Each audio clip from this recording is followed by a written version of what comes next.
찬양대 찬양 감사합니다. 오늘 찬양대 찬양의 가사가 제 설교랑 탁 이어져 있습니다. 영성이 아주 탁월하신 것 같습니다. 늘 귀한 찬양, 퇴근하고 또 오셔서 또 준비하는 게 쉽지 않은데 우리 찬양대 감사드립니다. 우리 지난 수요일 우리 예수님 탄생에 대한 이야기 기억나시죠? 동방박사 이야기도 우리 저도 주일학교 때 돌이켜 보니까 제가 동방박사 3인가 했던 것 같아요. 1, 2, 3번 해가지고. 그래서 그 생각도 언뜻 나고요. 그래서 예수님의 탄생에 관한 두 반응을 살폈죠. 첫 번째가 뭐였습니까? 동방박사들과 같은 반응, 주님을 영접하는, 이방인임에도 불구하고 메시아를 알아보고 그분께 그 먼 곳에서부터 와서 합당한 예배, 합당한 경배를 드렸던 그런 사람. 또 한 부류는 어떤 사람이었습니까? 헤롯 대왕처럼 그 유대인의 왕으로 오신 분을 알면서도, 소식을 들었으면서도 가서 경배하기는커녕 죽이려고 했던 잔인한 그런 종류의 사람이 있음을 우리가 보았습니다. 오늘 예수님의 탄생에 관한 한 가지를 더 오늘 살피고 이제 예수님 탄생은 이제 접으려고 합니다. 그래서 우리 다음 성탄절에 만나요. 그래서 우리 예수님 탄생에 대한 얘기는 이제 오늘까지 할 텐데, 오늘은 쭉 읽어보면 13절부터 쭉 읽어보면 여러분 중요한 지명이 3개가 나오는 것을 아마 보셨을 겁니다. 오늘 설교 제목이 뭐죠? 애굽, 라마, 그리고 뭐예요? 나사렛. 요 세 지명을 여러분들이 왜 마태가 예수님의 탄생과 관련해서 이 세 지명을 다 언급했는지, 그러면서 이 세 지명을 언급하면서 동시에 뭐를 갖다 붙였습니까? 선지자의 글, 즉 구약을 갖다가 붙였어요. 그러니까 이 세 가지 지명, 애굽, 라마, 나사렛, 이 모든 지명이 어디에 이미 나와 있단 말이에요? 그렇죠. 구약의 선지자들에 의해서 이미 말씀되어진 곳이다. 그러면 여러분 구약에 의해서 이미 말씀되어졌고 지금 마태가 그것을 다시 한번 우리에게 소개하고 있다면 그냥 소개하는 게 아니겠죠. 그 지명과 관련된 의미가 있다 하는 것을 오늘 이 밤에 우리가 꼭 붙들고 가셔야 합니다. 그래서 여러분 지명마다 의미가 있어요. 뭐 예를 들면 우리 여기 위화도 그러면 뭐가 생각나세요? 그렇죠. 아유 역시 공부 전교일등 하셨죠? 위화도 회군 이성계 장군이. 그러니까 이 지명에 따른 뭐가 있습니까? 그 뒤에 엄청난 이야기가 확 차 있습니다. 또 행주산성 그러면 이제 행주대첩, 그래서 아줌마들 치맛바람이 확 쏟아졌던 그런 고양시에 가다 보면 있죠. 또 여러 가지 여러분 지명과 관련된 우리가 가지고 있는 역사적 배경이 있듯이 오늘 이스라엘 사람들도 이 지명이 주는 의미가 있고, 오늘 이 지명의 의미를 알아야 예수님의 탄생이 어떤 의미를 가지는지를 조금 더 분명하게 꿰일 수가 있습니다. 그래서 먼저 우리가 첫 번째 지명을 보겠습니다. 우리 13절을 볼까요? 13절 같이 한번 화면을 봅시다. 그들이 떠난 후에 주의 사자가 요셉에게 현몽하여 이르되 헤롯이 아기를 죽이려 하니 일어나 아기와 그의 어머니를 데리고 애굽으로 피하여 내가 내게 이르기까지 애굽에 있어라. 자, 여기 보시면 물론 예수님의 친아빠는 아니지만 어쨌든 이 법적인 아빠 이 요셉에게 현몽해서 어디로 피하라 그렇습니까? 애굽. 첫 번째 지명이 여기에 나옵니다. 여러분 여기서 이제 우리가 던져야 될 질문이 하나 있는 겁니다. 그게 뭘까요?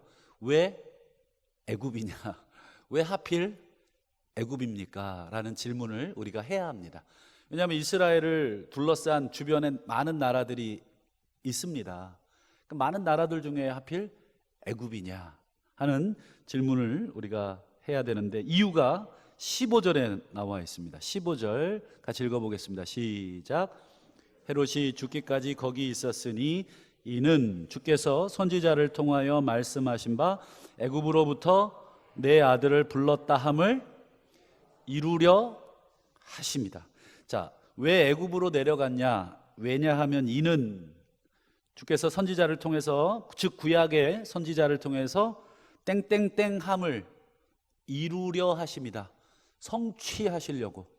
그러니까 도대체 이 구약의 애굽으로부터 내 아들을 불렀다 하는 이 구약의 구절을 성취하시려고 예수님을 애굽으로 보냈다는 거예요. 그러면 여러분, 이 구절이 구약 어디에 나옵니까? 그렇죠, 호세아에 나옵니다.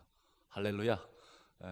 호세아 11장 1절에 나오는데 화면을 한번 보겠습니까? 같이 한번 읽어보죠. 시작. 이스라엘이 어렸을 때에 내가 사랑하여 내 아들을 애굽에서 불러. 그대로 화면을 띄워 주십시오. 여기 보시면 이건 이제 하나님이 하신 말씀인데, 하나님이 이스라엘이 어렸을 때 내가, 여기서 나는 이제 하나님이겠죠. 하나님인 내가 사랑했다. 누구를요? 이스라엘을 사랑했다. 근데 어렸을 때라고 하는 이 표현을 썼어요. 어렸을 때 내가 사랑해서 내 아들을 애굽에서 불러냈다. 여기서 내 아들은 누구겠습니까? 네? 벌써 예수님 나오셨어요? 요 본문에서만. 호세아 시대는 예수님 아직 안 태어나셨어요. 그러니까 요 본문에서는 이스라엘을 말하는 거예요. 하나님이 이스라엘을 어릴 때 너무너무 사랑해서 이스라엘을 불러낸 거예요. 어디서부터요? 애굽에서. 그러니까 여기서 내 아들이 누구냐 했을 때 여러분 머릿속에다가 이스라엘이다. 이스라엘을 어디서 불러냈어요? 애굽에서. 자, 여러분 요걸 잘 기억해 두시면 좋겠습니다. 이스라엘을 하나님이 애굽에서 불러냈구나. 그것을 뭐라고 불러요? 출애굽이라고 부릅니다. 그것을 출애굽. 그래서 우리 출애굽기도 있고, 출애굽의 역사가 이제 출애굽기 잘 기록이 돼 있지 않습니까? 하나님께서 이스라엘을 뭐라고 불러요? 내 아들이라고 부르는구나. 그런데 이제 다시 이제 마태가 이 구절을 인용을 해요. 이스라엘을 내 아들이라고 부르면서 하나님이 출애굽시킨 것을 지금 마태는 누구에게 지금 적용하고 있어요? 그렇죠, 예수님에게 적용하고 있어요. 왜냐하면 예수님을 지금 어디로 보내셔요? 애굽으로 보내서 이제 시간이 좀 지난 다음에 예수님을 어떻게 하십니까? 출애굽시키잖아요. 애굽에서 나오게 하잖아요. 이때는 진짜 아기 예수님을 나오게 하시는 거예요. 근데 이게 이미 구약 시대, 호세아 시대에 이미 이스라엘 민족을 하나님이 내 아들이라고 부르면서 끄집어낸 적이 있었고, 이제 예수님이 오셔서, 여러분 예수님이 하나님의 뭐가 되시나요? 조카? 하나님의 아들이 되시죠. 그래서 우리 수세 받으실 때 하늘이 열리고 성령이 비둘기처럼 임하면서 뭐라고 하셨어요? 그렇죠, 이는 내 사랑하는 아들. 그러니까 분명히 하나님은 예수님을 향해 아들이라고 불렀는데, 과거에 이스라엘 백성을 향해서도 하나님이 뭐라고 불렀습니까? 아들. 자, 그럼 질문. 이스라엘도 하나님 아들, 예수님도 하나님 아들. 그러면 이스라엘과 예수님은 무슨 관계예요? 형제. 형제지간. 맞아요. 이 족보가 형제 족보잖아요. 아버지가 같으니까 형제 학렬입니다. 그러면 여러분, 예수님하고 이스라엘하고는 뭐 형제를 떠나서 뭔가 긴밀한 관계가 있다는 것을 보게 됩니다. 한마디로 예수님은 곧 이스라엘인 거예요. 이해가 되시나요? 하나님이 내 아들 이스라엘을 애굽에서 건져내셨듯이 이제 하나님이 내 아들 예수를 어디서 건져내요? 애굽에서 건져내시기 위해서 애굽으로 보내야 건져낼 거 아니겠습니까? 그래서 보내신 거라는 거예요. 그걸 성취하시려고 예수님을 지금 어디 지역으로 가요? 애굽 지역으로 갔다는 거예요. 여러분, 예수님이 이스라엘인데 그냥 이스라엘이라 그러면 좀 부족해요. 예수님은 무슨 이스라엘일까요? 여기다 한 단어를 집어넣으면 맞습니다. 예수님은 무슨 이스라엘? 우리 기름도 그렇죠. 참기름이 있듯이 예수님이 참 이스라엘이 되는 거예요. 참 이스라엘. 나중에 이제 왜 예수님이 참 이스라엘인가는 우리 이제 마태복음 이제 4장쯤, 그러니까 아마 3장 끝장을부터 아마 그 이야기를 또 설명을 드리겠습니다. 좌우간 지금 예수님을 애굽에 보냈다가 다시 끄집어낸 사건을 통해서 예수님이 누구신가를 지금 보여주고 있다고요? 예수님은 곧 이스라엘이시며 참 이스라엘이시다 하는 것을. 그래서 이스라엘의 운명과 예수님의 운명은 어떻게 되어 있습니까? 연결되어 있습니다. 왜? 같은 존재니까.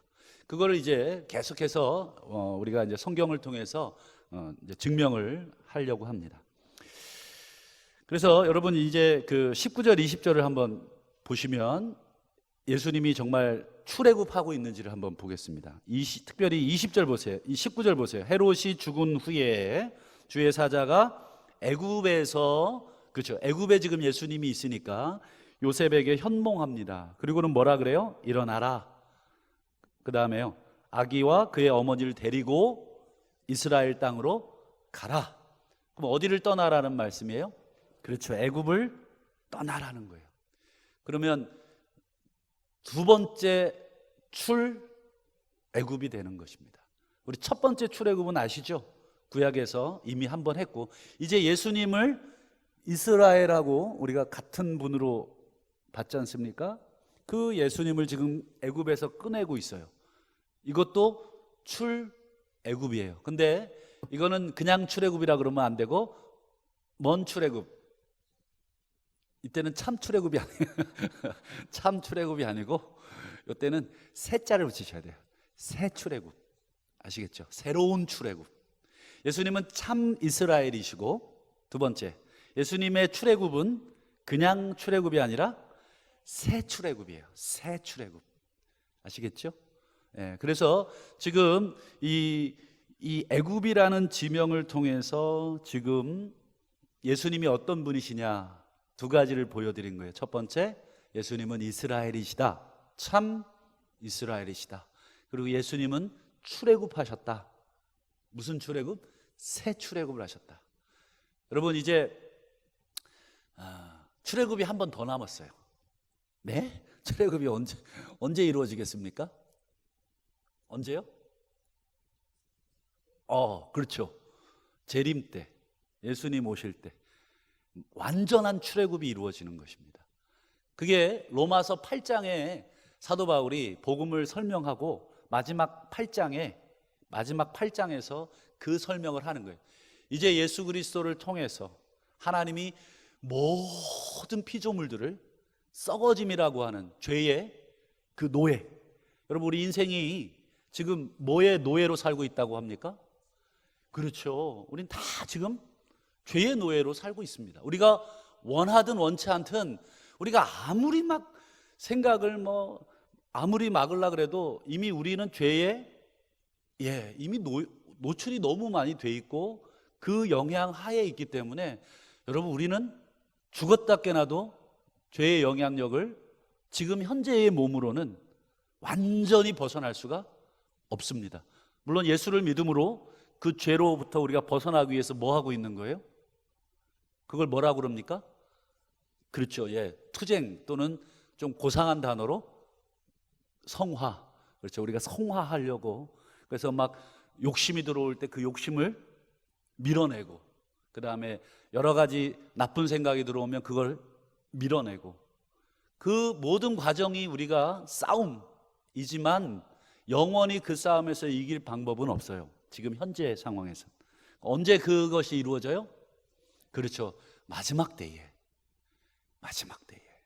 주님이 다시 오실 때, 그때 모든 피조물이 어디로부터 해방이 돼요?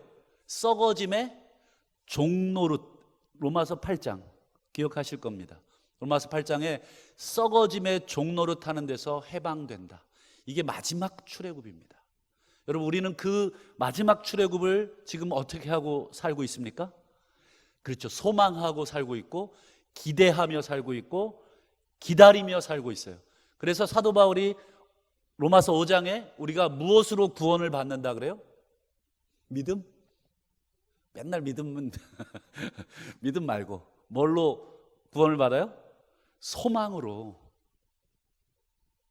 뭐 제 말을 의심하시는 듯한 눈빛을 보내고 계신데, 로마서 5장을 찾아보시면 바울이 믿음으로 구원받는다라고 하는 그 사도 바울이 소망으로 구원받는다는 말을 하십니다. 그 말이 무슨 뜻이겠어요?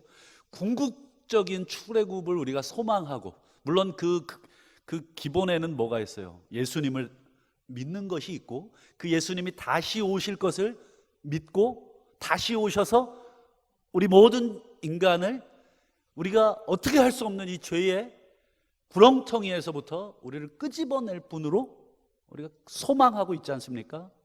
맞지요? 여러분, 예수 그리스도가 다시 오시는 걸 별로 소망하지 않는 듯한 눈빛을 보내시고 소망하고 계시죠? 그 소망으로 우리가 구원을 받는 것입니다. 이게 여러분 애굽의 단어가 주는 예수님과 관계된 첫 번째 의미입니다. 두 번째, 16절을 한번 그러면 지명을 보겠습니다. 자, 16절 시작. 이에 헤롯이 박사들에게 속은 줄 알고 심히 노하여 사람을 보내어 베들레헴과 그 모든 지경 안에 있는 사내 아이를 박사들에게 자세히 알아본 그때를 기준하여 2살부터 그 아래로 다 죽인다. 여기서 나오는 지명은 어디입니까? 베들레헴이라는 지명이 나오는데, 그러면서 여러분 베들레헴에 지금 대유아 학살이 벌어지고 있는 겁니다. 2살 아래의 남자들은 다 죽였으니까 여러분, 베들레헴에 지금 무슨 소리로 가득할까요? 그렇죠. 곡소리로 가득해야죠. 특별히 누구의 곡소리가 가득할까요? 예, 부모의 곡소리로 가득하겠죠. 여러분, 베들레헴에 그 유아 학살이 이루어졌는데 어떻게 웃을 수가 있겠습니까? 절대 권력자가 이렇게 죽이는데 여러분, 그냥 아무 힘 없이 자식을 뺏겨 지금 죽어가는 것을 봐야 하는 그 무기력함. 여러분, 아마 평생 죽을 때까지 그 모습이 부모의 마음에서 지워지겠습니까? 지워지지 않죠. 여러분, 어떤 끔찍한 사건을 한번 경험하면 우리 뇌가 그걸 사진처럼 기억을 하지 않습니까? 그래서 그걸 잊을 수가 없습니다. 한번 시각으로 딱 보면 평생 죽을 때까지 그 장면이 떠오릅니다. 여러분, 자식이 내 눈앞에서 빼앗기는 그 장면. 그러니 베들레헴에는 여러분 통곡 소리로 가득합니다. 자, 그러면 베들레헴이란 지명에 대한 예언이 어디 있느냐? 자, 여기 보면 17절을 볼까요? 17절, 18절 시작. 이에 선지자 예레미야를 통하여 말씀하신 바 라마에서 슬퍼하며 크게 통곡하는 소리가 들리니 라헬이 그 자식을 위하여 애곡하는 것이라. 그가 자식이 없으므로 위로받기를 거절하였도다 함이 이루어졌느니라. 여기 보면 18절을 다시 보면 지명이 어디가 나옵니까? 라마가 나오네요. 아까 유아 사례가 일어났던 지명은 베들레헴인데, 지금 마태가 인용하고 있는 이 성경 구절이 예레미야 31장이거든요. 예레미야 31장에는 지명이 어디가 나오는 거예요? 라마가 나와요. 그러면 지명이 틀리네요. 아까 우리 애굽은 같았지 않습니까? 예수님을 애굽으로 보내고 호세아 11장에서 내 아들을 애굽에서 건져냈지 않습니까? 그러니까 지명이 앞에 거는 같았는데 이번에 두 번째 지명은 하나는 베들레헴, 하나는 라마. 다르네요. 그럼 뭐가 이루어졌다는 거예요? 지명이 다른데? 그러니까 여기서는 이 베들레헴과 라마를 비교한 거라기보다는 뭐가 공통적으로 이루어져요? 여러분, 베들레헴에도 무슨 소리가 가득해요? 통곡의 소리. 그렇죠? 내 아들이 죽는 그 장면을 보면서 울은 통곡의 소리. 자, 그다음에 라마에서는 또 무슨 소리가 가득해요? 예, 또 슬퍼하며 크게 통곡하는 소리가 들리는데 라헬이 그 자식을 위하여 애곡하는 소리예요. 그러면 여러분 그 예레미야 31장을 한번 띄워봐 주시면 요 본문이 그 9절입니다. 여호와께서 이와 같이 말씀하시니라 라마에서 슬퍼하며 통곡하는 소리가 들린다. 그러면 우리가 해결해야 될 숙제가 있어요. 그게 뭐냐면 라마에서 무슨 일이 있었길래, 아까 베들레헴에서는 무슨 일이 있었어요? 2살 아래의 남자아이가 싹 죽으니까 통곡이 당연한 거죠. 그러면 라마에서는 무슨 일이 있었길래 통곡 소리가 있었냐? 라마가 여러분 어떤 곳입니까? 라마. 여러분 라마 그러면 이제 아마 구약 성경을 좀 읽어보신 분들은 선지자 사무엘의 고향이기도 하고, 라마가 선지자 사무엘의 집이 있었습니다. 그래서 라마를 기준으로 선지자 사무엘이 이렇게 순회 전도를 다녔습니다. 근데 뭐 그거보다 더 중요한 지명이 라마가 있는데, 그게 뭐냐면 예레미야 40장을 한번 띄워봐 주시겠습니까? 예레미야 40장. 여기 보시면 좀 역사적 이야기가 나오는데 잘 들으셔야 합니다. 사령관 느부사라단이라는 사람이 나와요. 이 사령관이니까 이제 군대의 대장을 말하겠죠. 이 느부사라단, 이 바벨론 대제국의 군대 장관입니다. 이 느부사라단이 예루살렘과 유다의 포로를 어디로 옮겨가요? 그렇죠, 바벨론으로 옮겨가는 중에 예레미야도 선지자도 잡혀서 사슬로 결박되어 가네요. 그러다가 어디에서 풀려납니까? 라마에서 풀려나네요. 그러니까 이 라마라고 하는 것은 어떤 곳이냐면 이스라엘 전역에 포로들을 잡아다가 다 한 곳으로 모아놓는 집결지예요. 우리 군대로 이제 훈련소로 얘기하면 논산 훈련소가 되겠죠. 군인들 다 거기다가 모아서, 전국에서 모아서 훈련시켜서 다 또 전국으로 자대 배치해서 또 보내잖아요. 그러니까 이스라엘 전역에 있는 포로들을 지금 바벨론 군대가 싹 돌아다니면서 지금 어디로 끌고 오는 거예요? 거기에 지금 선지자 누구도 끌려왔어요? 예레미야도 끌려왔네요. 야, 이거 하나님이 하라는 얘기 한 죄밖에 없는데 지금 쇠사슬에 매인 노예의 신분으로 지금 라마에 끌려왔어요. 그러니까 라마에서 싹 모아가지고 거기다가 이제 목이랑 발이랑 그 다음에 이 손이랑 이 세 개를 연결합니다. 이거 어디 도망갈래야 도망갈 수가 없고, 그 다음에 신발이고 뭐고 다 벗깁니다. 그래서 그 먼 길을 이 바벨론 대제국까지 1000여 킬로가 되는 거리를 그냥 끌고 가는 거예요. 그냥 죽으면 거기서 죽이는 거예요. 가다가 살아나는 놈만 데려가는 겁니다. 뭐 제대로 먹이기를 하겠습니까? 마시기를 하겠습니까? 정말 비참하죠. 이 여행길도 힘든데 여러분, 이 포로로 가는 이 자식들을 보면서 이 라마에서 누가 울겠습니까? 그렇죠, 통곡 소리가 납니다. 여기서도 포로로 잡혀가는 우리 할머님들 이제 몇 분 안 남으신 것 같은데, 우리 위안부로 그 꽃다운 나이에 일본으로 끌려갔어요. 제가 오사카에 갔을 때 그 지역에 정말 우리 한국 한국 사람들 그 당시에 그걸 뭐라 그럽니까? 이렇게 함께 모여서 집성촌이라 그러나요? 이렇게 모아가지고 참 그 거리가 있더라고요. 참 보기만 해도 눈물이 났습니다. 얼마나 천대와 멸시를 받았을까. 여러분, 남아에서 지금 무슨 소리가 들립니까? 엄청나게 우는 소리가 들립니다. 여러분, 예레미야가 그래서 눈물의 선지자라고 하지 않습니까? 예레미야는 여기서 다행히 풀려나요. 예레미야는 풀려납니다.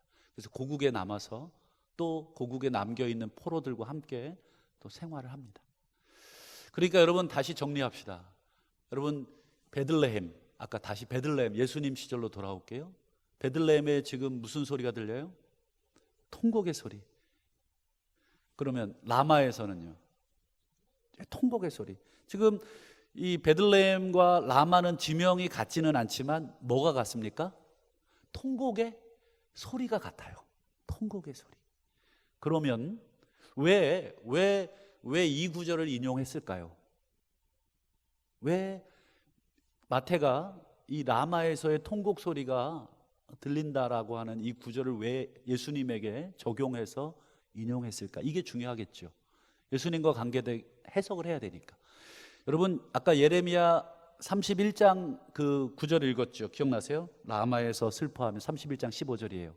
여러분 그 31장 15절 뒤에 쭉 넘어가면 몇 절 넘어가면 31장 31절이 나와요. 그거 한번 화면으로 한번 띄워봐 주시면 31장 예레미야 31장 31절 화면이 아직 안 나오네요. 제가 읽어드릴게요. 자, 그 뒤에 라마에서 막 포로민들이 집결돼서 바벨론으로 지금 쇠사슬에 매여서 끌려가는 그 모습을 보면서 정말 이스라엘에게는 더 이상 소망이 없겠죠. 더 이상 그들에게는 가능성도 없죠. 이제 끝이에요. 그 나라는. 할렐루야. 얘기하자마자 나왔습니다. 자, 우리 31장 31절을 보겠습니다. 시작. 여호와의 말씀이니라. 보라, 날이 이르리니 내가 이스라엘 집과 유다 집에 새 언약을 화면 그대로 띄워주십시오. 자, 바로 31장 15절에서는 지금 라마에서 집결해서 바벨론으로 포로로 끌려가면서 무슨 소리가 가득했습니까? 통곡 소리가 가득했는데 얼마 지나지 않은 31장 31절에서 하나님이 새로운 약속을 던지고 있는 거예요. 새로운 약속. 너희들의 통곡 소리를 어떻게 하시겠다는 거예요? 새 언약으로 내가 바꾸어 주겠다. 여러분 이 예레미야 31장에 나오는 이 새 언약은 얼마나 중요한 구절이냐면 히브리서 8장, 히브리서 10장에 요 예레미야 31장의 요 31절 이하를 통째로 인용합니다. 히브리서 한번 제 말을 믿으시고 집에 가서 한번 보시면 압니다. 히브리서에 예수님과 관계된 설명을 하면서 이 예레미야 31장 31절 이하를 통째로 인용하는데 신약 성경에서 가장 구약을 많이 인용하는 성경이 히브리서거든요. 그 히브리서 중에도 이 예레미야 이 전체를 통으로 인용한다는 건 무슨 뜻일까요? 다 보라는 거예요. 이 구절 하나하나가 다 중요하다는 것입니다. 정리를 해보겠습니다. 베들레헴의 통곡 소리와 라마의 통곡 소리가 울려요. 그렇죠. 그런데 이 라마의 통곡 소리가 시간이 지나면서 하나님이 뭘로 바꾸시겠습니까? 그렇죠. 새 언약. 새 언약은 뭐예요? 다시 회복시키시겠다는 게 핵심입니다. 내가 너희들의 통곡 소리를 다시 기쁨의 소리로 싹 다 바꿔주겠다 하는 게 새 언약의 핵심이에요. 그래서 그 새 언약을 성취하실 분이 누구십니까? 그렇죠. 그게 어디 나와요? 히브리서에 나와요. 그래서 예수님을 무슨 언약의 중보자라 그래요? 그렇죠. 그때 우리 히브리서 이제 열심히 읽어둔 게 바로 요거에 대한 성취예요. 그러나 예수님이 오신 것은 라마의 통곡 소리, 즉 이스라엘 민족이 하나님과 맺은 언약을 저버리고 라마에서 목에 쇠사슬을 차고 바벨론으로 끌려가는 그 통곡을 예수님이 지금 새 언약의 중보자로 오셔서 하나님이 약속하신 그 약속을 어떻게 하시는 분이에요? 성취하시는 분이다. 지금 마태는 2장에서 지금 이 헤롯 대왕의 이 유아 사례를 통해서 지금 예레미야 31장을 떠올리고 있는 거예요. 지금 비록 온 유다 베들레헴을 중심으로 한 온 유다 사람이 통곡의 눈물을 흘리고 있지만 언젠가는 이 아기 예수가 오셔서 회복시킬 거다. 여러분 오늘 우리에게 적용해 보면 여러분 우리가 아까 말씀드린 우리는 오늘도 여전히 죄 아래 우리가 어쩔 수 없는 그 굴레 속에 여러분 우리가 통곡하지 않습니까? 나도 모르게 여러분 내 마음이 원하지 않는데도 이미 내가 너무 죄의 이 관성에 젖어서 다시 개가 그 토한 것을 다시 먹으러 가는 것처럼, 여러분, 우리가 죄에 대해서 아무리 저항하고 아무리 회개하고 또 울고 아버지 하고 울어도 어떻습니까? 또 우리는 여전히 죄로 달려가죠. 그 통곡 소리가 여러분 우리 삶에 그칠 날이 사실 없습니다. 여러분, 언제 이 통곡 소리가 그치겠습니까? 그렇죠. 예수 그리스도가 다시 오셔야 이 통곡 소리가 그치는 것입니다. 예수님은 어떤 분이신가? 라마에서의 그 울음물, 베들레헴에서의 그 울음을 다시 기쁨의 소리로 바꿔주시는 분. 이게 지금 바울이 마태가 두 번째로 이 베들레헴, 라마라고 하는 지명을 통해서 예수님이 새 언약의 성취자다. 그래서 여러분 기억하실지 모르겠지만 다음 주 우리 성찬 예식인데, 성찬식 때 여러분 누가복음에 보면 예수님이 떡과 잔을 제자들과 나누지 않습니까? 그리고는 누가복음만 그렇게 기록이 되어 있어요. 누가복음에 보면 이 떡을 나누신 다음에 그 다음 잔을 나누세요. 당신의 피를 상징하지 않습니까? 포도주, 피를 나누시는데 받아 마시라. 이는 너희를 위하여 세운 바 곧 아니죠. 그거는 마태하고 마가만 그렇게 얘기하고, 누가는 그냥 언약이라고 하면 안 되고 새 언약입니다. 아까 이 새 언약이라는 단어가 어디 나왔어요? 라마에서 포로로 싹 다 잡혀간 그 다음에 하나님이 뭐를 세웠어요? 새 언약을 세웠잖아요. 그러니까 예수님이 자신이 그 새 언약을 뭘로 성취하십니까? 자신의 몸으로, 자신의 피로. 그럼 여러분, 성찬식은 여러분 그냥 성찬식 빵 좀 많이 좀 줬으면 좋겠어, 그러고 좀 드시면 안 되고, 오늘 포도주가 발효가 잘 안 됐네, 그러고 마시면 안 되고, 우리 모든 슬픔, 우리 인생의 모든 죄악, 인생의 모든 포로, 쇠사슬에 매여서 라마에서 바벨론으로 끌려가는 그 인생의 처참함을 다시 한번 끊어내고 새 언약을 맺으시겠다는 하나님의 그 약속을 주님이 지금 오셔서 당신의 몸으로 끊어내시고 당신의 피로 끊어내시는 엄청난 사건. 그러니까 그 밑에 이 깔려 있는 이 구약의 이 빙산의 밑둥이죠. 그게 다 있는 것입니다. 아까 위화도 그러면 다 알지 않습니까? 여러분, 우리에게는 그 역사적인 게 다 있기 때문에 그 단어 하나로 그 모든 역사적 사실이 다 꿰지지 않습니까? 여러분, 라마 그러면 이제 뭐가 생각나야 돼요? 지금 말씀드린 이 모든 슬픔, 포로로 잡혀갈 때의 통곡이 하나님의 새 언약으로 말미암아 다시 회복되는데, 그 새 언약의 중보자이시고 새 언약의 성취자이신 예수님을 통해서 이게 완전히 이루어지는구나.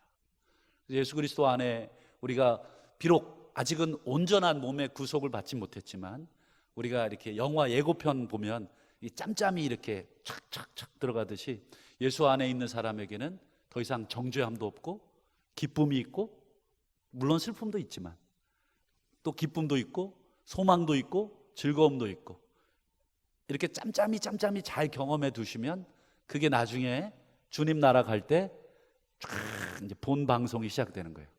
본 방송이. 그래서 거기에는 슬픔은 다 빠질 겁니다. 기쁨, 슬픔, 기쁨, 슬픔, 슬픔, 기쁨, 기쁨 이런 게 아니라 기쁨, 기쁨, 기쁨 계속 되는 것입니다. 여러분, 그날을 우리가 소망하며 살고 있습니다. 우린 무엇으로 구원받습니까? 소망으로 구원받습니다. 그 주님이 다시 오심, 주님이 그 언약을, 새 언약을 성취해 주실 궁극적인 분으로 우리가 기다리고 있습니다.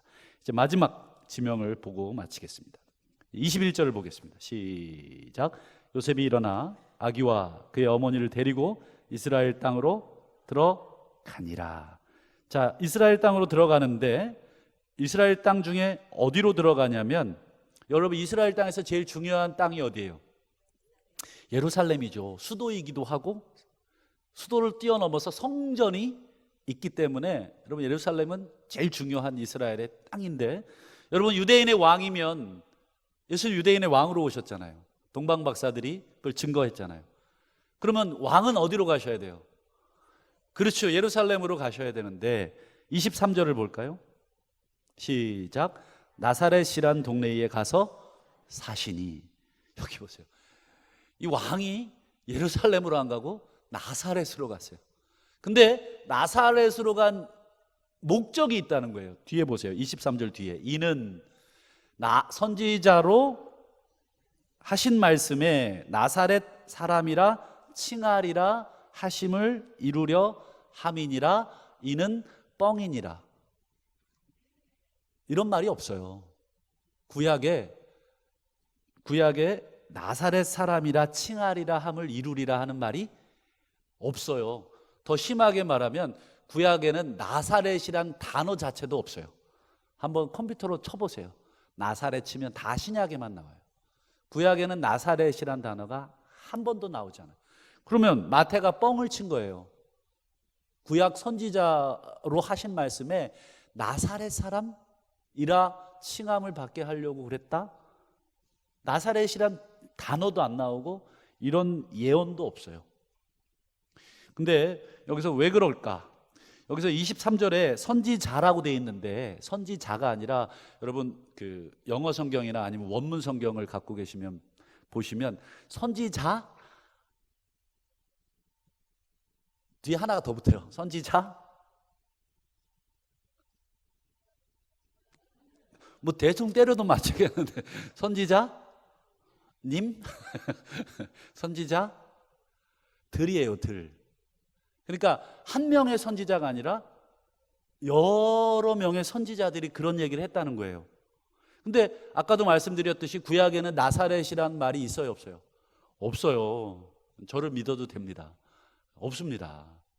그러면 한 명이 그랬어도 거짓말인데 여러 명이 예수님을 나사렛 사람이라 이렇게 칭할 거라고 예언을 했다는 말은 뻥 중에 뻥입니다.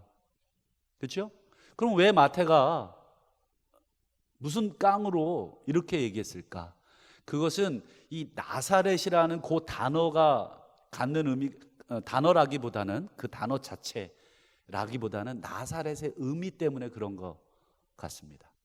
여러분 나사렛이 그 이스라엘 사람들에게 어떤 의미냐면, 우리나라로 한번 비유해 보면, 여러분 강원도 태백에 있는 금덕리 가보셨어요?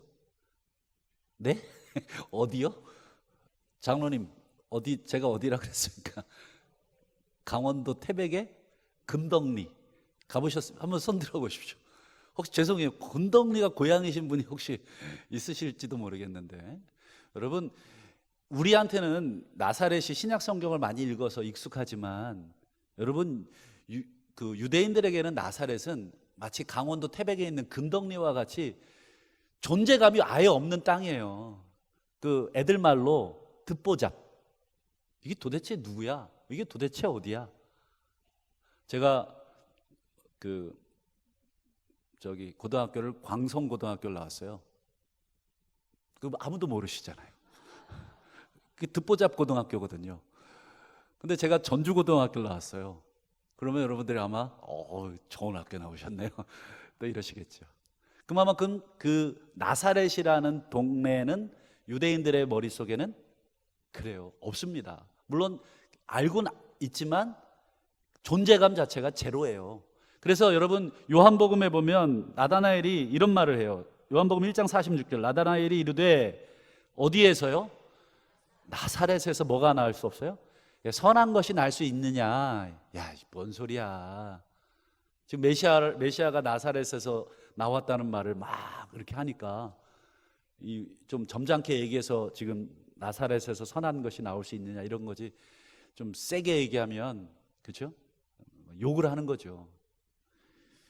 여러분 지금 마지막 이 나사렛이란 동네에 아까 말씀드린 구약에 예언도 안 돼 있는 땅을 왜 마태는 마치 예언이 돼 있는 것처럼, 그것도 한 명이 아니라 선지자들이라고 하면서 여러 명이 계속해서 예수님을 나사렛 사람, 나사렛 사람. 그러니까 이 나사렛은 지명이라기보다는 그 나사렛이 가지는 천박함, 그 나사렛이 가지는 무가치함을 강조하는 거예요. 나사렛 사람 그러면 어떤 느낌이냐면, 우리 지금은 없어졌어요. 저도 이제 한번, 혹시 그 지명을 얘기해도 되는지 모르겠는데, 예전에 우리 서울의 청량리 588번지 아시나요? 어떻게 아세요? 제가 요 앞에 지금 지나가다가 제가 밤에 깜짝 놀랐습니다.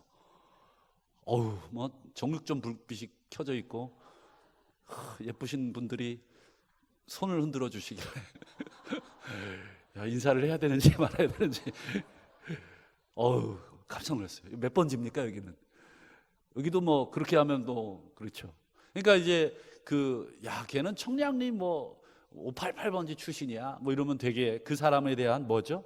약간의 조롱도 있고 이렇습니다. 어떤 지명이 갖는 그런 어떤 무시가 있습니다. 그렇죠? 그래서 다 같은 하나님의 나라 땅인데 이게 사람들이 그렇게 참 땅값 올리려고 만들어 놓은 행태들이긴 하지만 지명이 가지는 의미가 있어요. 그러니까 여러분, 나사렛 예수 그러면 무슨 뜻이에요? 그 지명보다는 그 천박함, 그리고 그 지명이 갖는 멸시, 이게 다 깔려 있는 거예요. 그러니까 얼마나 예수님을 무시하는 겁니까, 사실은. 그러니까 이제 왜 마태가 나사렛 예수라고 했는지, 그러면 그 근거, 성경에 도대체 이 나사렛이 지니는 멸시 천대, 이런 게 어디 있느냐? 구약의 한 구절만 찾아보면 이사야 53장을 보겠습니다. 여러 군데가 있는데 시간상 한 군데인데, 우리가 전한 것을 누가 믿었느냐? 여호와의 팔이 누구에게 나타났느냐? 그는 주 앞에서 자라나기를 연한 순 같고 마른 땅에서 나온 뿌리 같아서 고운 모양도 없고 풍채도 없은즉 우리가 보기에 흠모할 만한 아름다운 것이 없도다. 함께 보시죠. 그는 멸시를 받아 사람에게 버림받았으며 간고를 많이 겪었으며 질고를 아는 자라. 마치 사람들이 그에게서 얼굴을 가리는 것 같이 멸시를 당하였고 우리도 그를 귀히 여기지 아니하였도다. 그는 나사렛 예수다. 멸시, 버림받음, 질고, 간고, 귀히 여기지 않음, 이게 이사야 53장에 그 메시아를 노래하는 그 구절이지 않습니까? 예수님을 노래하는 그 구절에서 예수님을 어떻게 묘사하고 있어요? 유대인의 왕이지만 유대인의 왕으로 우리를 출애굽시킬 새 출애굽을 이끌어낼 분이시고 우리의 통곡을 기쁨으로 바꿀 새 언약의 중보자이시고 새 언약의 성취자이시지만 그는 우리를 어떤 식으로 구원하십니까? 그는 우리를 어떤 식으로 새 언약을 성취하십니까? 그렇죠. 질고, 멸시, 천대. 여러분, 아무도 상상할 수 없는 모습이었습니다.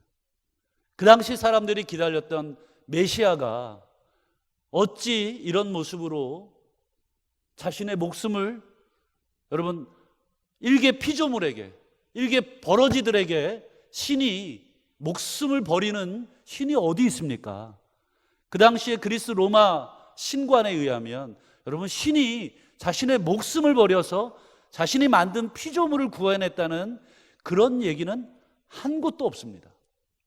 그런데 성경이 지금 유대인의 왕으로 예수를 설명하고 그리고는 나사렛처럼 멸시받고 천대받는 모습으로 우리를 구원하신.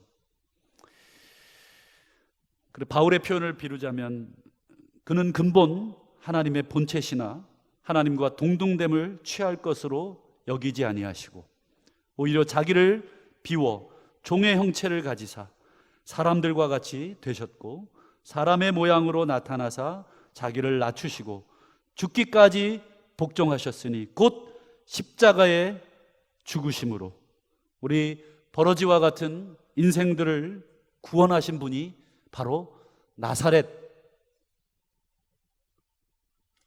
그 단어가 함축하고 있는 의미입니다. 여러분, 누군가가 여러분들 사는 지명으로 여러분들 놀린다면 그 지명이 여러분 뭐 떳떳해서 나는 강남 서초구 출신이야. 나는 전주 권득삼로 88번지 출신이야. 예? 권득삼인가요?